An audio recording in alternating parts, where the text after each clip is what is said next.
Hi, this is Ted with Messages from the Heart. Remember the movie back in the 70s called Love Story?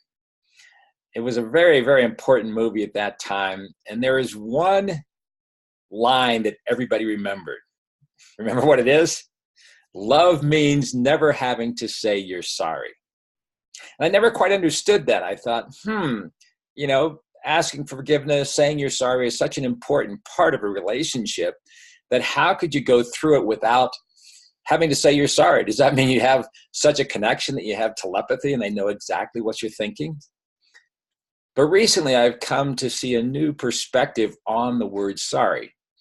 Now, it's a very powerful word when it's coming from the heart. It's a big part of the Ho'oponopono prayers.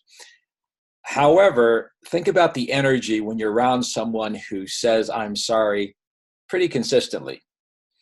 For example, if you're a tennis player and your doubles partner says, oh, I'm sorry, every time they miss a ball or every time they're in the wrong position, after a while, that just drains your energy as well as theirs. I've got a friend who's a national champion in his age group, and he says, before every tennis match, I tell my partner, I'm going to say I'm sorry right now for every mistake I'm going to make. I'm going to miss a lot of balls, but I'm going to give it my best effort. But I'm not going to say I'm sorry during the match because I want our focus to be totally on the positive. And I love that approach to saying, I don't have to say I'm sorry all the time. But recently I heard of a more empowering way to actually flip that energy into a real positive and into the gratitude realm. So let's suppose that you're late and you show up and you say, well, I'm sorry I'm late. Okay, that is a certain energy and it means a lot if it's infrequent. Doesn't mean too much if that's the 28th time you've been late in the last 2 weeks. It means you're pretty insincere with it. But suppose instead of saying, I'm sorry for being late, you flipped it and said, thank you for waiting for me. Feel the difference in the shift in the energy? Now you're moving into gratitude and honoring that person, building them up. Or suppose you say, geez, I'm sorry for being so needy.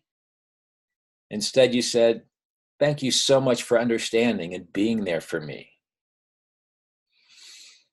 So if you think about ways that you can take that word sorry and that energy of instead of being focused on me, and I'm sort of diminishing myself and focusing on my mistakes and my weaknesses, instead you flip it and put that energy on them, honoring them, building them up, and thanking them for being such a wonderful friend that they understand you, that they're willing to accept you as a human being who's not perfect, a human being who makes mistakes, but they still love you.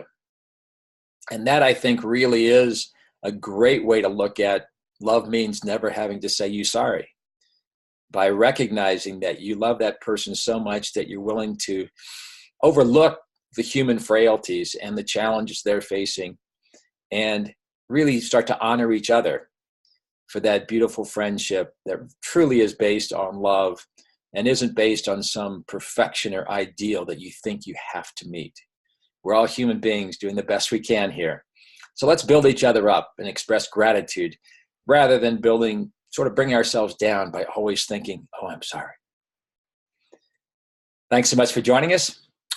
Hope to see you again on another Message from the Heart. This is Ted.